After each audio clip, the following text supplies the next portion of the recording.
बिस्मिल्लाहिर्रहमानिर्रहीम। अस्सलाम वालेकुम। शुरू अल्लाह के नाम से जो बड़ा मेहरबान निहायत रहम करने वाला है।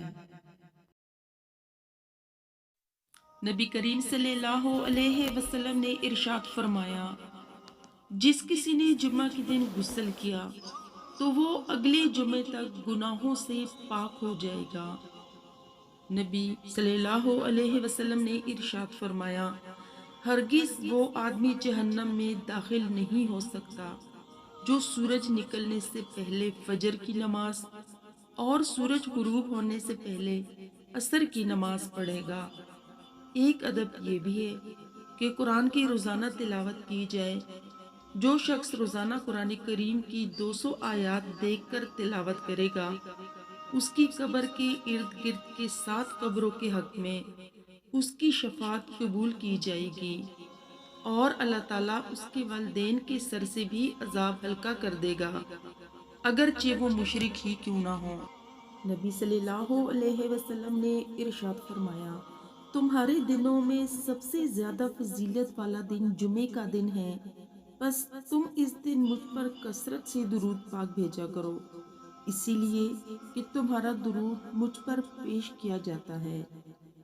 और जब जुमे के दिन नमाज की पुकार लगाई जाए तो तुम अल्लाह के जिक्र की तरफ दौड़े चले आओ और कारोबार छोड़ दो, ये तुम्हारे हक में बेहतर है अगर तुम इल्म रखते हो। जो शख्स अल्लाह अज़्ज़ा वजल के रास्ते में एक दिन रोज़ा रखता है, अल्लाह उसका चेहरा उस दिन के अवज जहन्नम से 70 साल दूर कर देता है।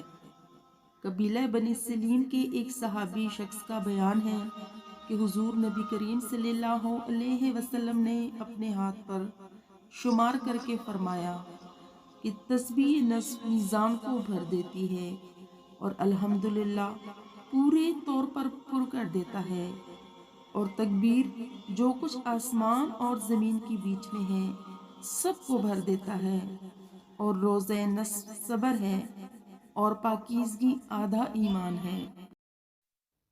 अगर आपको हमारी वीडियो पसंद आई तो वीडियो को लाइक ज़रूर करें, इससे हमें हौसला मिलता है।